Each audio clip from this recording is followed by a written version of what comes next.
जय हिंद। इस वीडियो में हम लोग sp2 हाइब्रिडाइजेशन पे डिस्कस करेंगे। हमने sp और sp3 हाइब्रिडाइजेशन डिस्कस कर लिया है। अभी हम लोग sp2 हाइब्रिडाइजेशन को डिस्कस करेंगे। देखिए sp2 हाइब्रिडाइजेशन कैसे बनता है। जब 1s और 2 माने नंबर ऑफ 2, गिनती में 2, तो 2p आर्बिटल्स आपस में ओवरलैप होकर के कुल 3 हो गए ना, तो 3 हाइब्रिडाइज्ड आर्बिटल्स को बनाते हैं। तो इस तरह के हाइब्रिडाइजेशन को हम लोग sp2 हाइब्रिडाइजेशन कहते हैं। इसमें टोटल आर्बिटल्स कितने हो जाएंगे, 3 हो जाएंगे। सो 3 हाइब्रिड आर्बिटल्स बनते हैं। देखिए इसका जो एग्जांपल है, सिंपल एग्जांपल BCl3 है, बोरॉन ट्राइक्लोराइड। और इस हाइब्रिडाइजेशन में जो बॉन्ड एंगल बनेगा वो 120 डिग्री बनेगा। सो 120 डिग्री का बॉन्ड एंगल होता है। और एग्जांपल BCl3 मैंने आपको बताया ही। सो इसमें क्या होता है फ्रेंड, जैसे अगर हम लोग बोरॉन की बात करें तो इसमें बोरॉन के आउटर वैलेंस सेल का एटॉमिक नंबर 5 है। सो कॉन्फ़िगरेशन हो जाएगा 1s2, 2s2 और 2p1। ये ग्राउंड स्टेट में है। जब एक्साइटेड में होगा तो ये क्योंकि 2s और 2p का एनर्जी लेवल इक्वल होता है या नियरली इक्वल होता है। सो 2s का इलेक्ट्रॉन प्रमोट करके या जंप करके 2p में चला जाता है। और इस तरह से फाइनली जो कॉन्फ़िगरेशन बनेगा या इलेक्ट्रॉनिक कॉन्फ़िगरेशन तैयार होगा वो क्या बनेगा, इलेक्ट्रॉनिक कॉन्फ़िगरेशन बनेगा 1s2, 2s1 और 2p2। ठीक है, 2p2। सो ये हो गया 2s और ये 2p आर्बिटल हो गए ऐसे। p आर्बिटल में कुल 3 होते हैं ना ऐसे, तो 3 ये हो गया 2p आर्बिटल।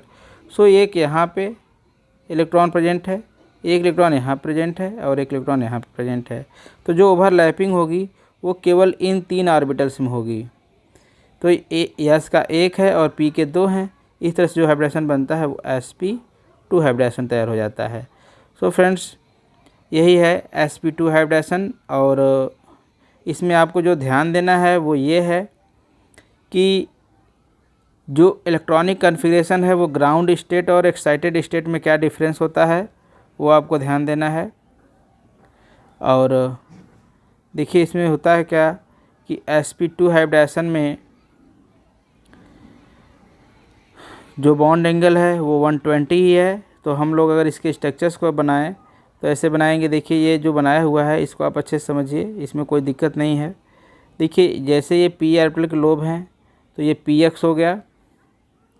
एक्चुअली ये x एक्सिस पर होगा तो px होगा, ये एक्सिस से x है। और अगर ये y एक्सिस पर हो गया तो ये क्या बनेगा, तब ये py बनेगा। और सिमिलरली अगर ये z एक्सिस पर है, मान लेते हैं कि ये z एक्सिस है, तो ये z एक्सिस पर है तो pz हो गया। सो आप देख रहे हैं कि कितने लोब्स हैं यहाँ पे, कुल 2 लोब्स हैं। तो जिस लोब में बॉन्डिंग होगी या ओवरलैपिंग होगी वह लोब जो है अपनी साइज में इनलार्ज रहता है। और जिस लोब में बॉन्डिंग नहीं होती है वो लोब जो है हम उसको रिड्यूस करके दिखाते हैं। तो यहाँ पे आप देख रहे हैं जैसे इसको ऐसे बनाया हुआ है और फिर ये ऐसे किया हुआ है। यहाँ पे देखिए, सो ये ऐसे है और ये ऐसे है, तो ये वाला लोब रिड्यूस कर दिया है ना। तो आप इसको ऐसे बनाएंगे, ऐसे करके और इसे रिड्यूस कर देंगे, तो ये हो गया px। दूसरा वाला ऐसे बनाएंगे तो ऐसे बड़ा सा बनाएंगे और इधर साइड में रिड्यूस कर देंगे, ये हो गया py। तीसरा वाला आप यहाँ ऐसे बनाएंगे और इसको जो है ऐसे रिड्यूस कर देंगे तो हो गया pz। अब इसमें जो है कुल BCl3 है ना, तो 3 ठो Cl, तो B का भी और Cl का भी। तो Cl के कॉन्फ़िगरेशन आपको याद होंगे कि 1s2, 2s2 और 2p6, 3s2, 3p5।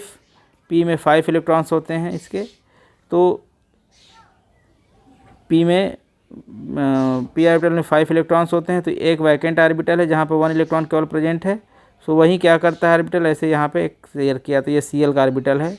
यहाँ पर दूसरा आर्बिटल Cl का गया 2, और इसी तरह से यहाँ पर ये जो है 3, सॉरी सही नहीं बन पाया, यहाँ पे ऐसे समझ लीजिए 3। तो यहाँ पे देखिए इंड टू इंड ओवरलैपिंग हुई एक, ठीक है। एक इंटू यहाँ पर भी हमें बनाना पड़ेगा ना ऐसे, हाँ। सो एक यहाँ पे इंटू इंड ओवरलैपिंग हुई और एक इंटू इंड ओवरलैपिंग यहाँ पे हुई। सो ये सिग्मा सिग्मा सिग्मा। जब इंड टू इंड ओवरलैपिंग होती है तो बॉन्डिंग कैसी होती है, सिग्मा बॉन्डिंग होती है। सो इस तरह से जो बना वो 3 इसमें सिग्मा बॉन्ड्स हो गए। तो sp2 हाइब्रिडेशन जो होता है उसमें जो है 3 सिग्मा बॉन्ड्स होते हैं, चाहे वो कोई भी मॉलिक्यूल हो। sp2 हाइब्रिडेशन वो तभी होगा जब उसमें 3 सिग्मा बॉन्ड्स होंगे। सो यह जो स्ट्रक्चर मैंने बनाया इसको आप एक बार फिर से अपने से बनाने की कोशिश करिए। अच्छा, मैं एक बार फिर से आपको दिखाता हूँ, देखिए कैसे बनाना है इसको। आप इसको ऐसे करेंगे, देखिए ये हो गया, क्योंकि बोरॉन के p ऑर्बिटल्स हैं तो ये हो गया एक। ये ऐसे बनाएंगे आप, ऐसे ये 2, ऐसे मत करिए, ठीक है।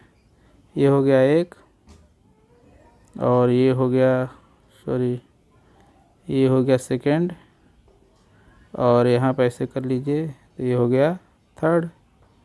तो एक से एक इसको रिड्यूस करना पड़ेगा हमें, तो इसको हमें थोड़ा सा रिड्यूस कर देते हैं क्योंकि तीनों के एक एक साइड में ही ओवरलैपिंग हुई है, तो ये रिड्यूस हो गया और ये इनलार्ज रह गया, ठीक है।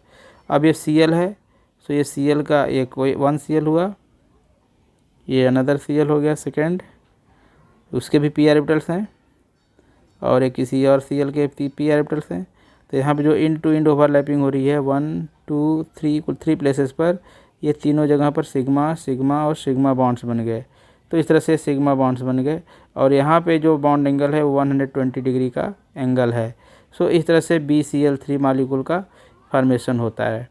सो फ्रेंड्स, आप sp2 हाइब्रिडेशन भी नोट कर लीजिए। तो हम लोगों ने sp, sp2 और sp3 हाइब्रिडेशन पढ़ लिया।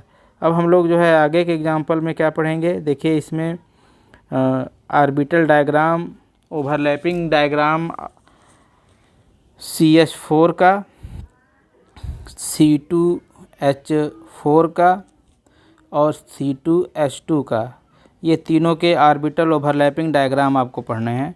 इसको हम लोग बारी बारी से अगले वीडियो में पढ़ेंगे। तब तक आप अपना पढ़ाई जारी रखिए और तैयारी रखिए। कोई प्रॉब्लम आती है तो उसको आप पूछिए। तब तक के लिए जय हिंद, टेक केयर।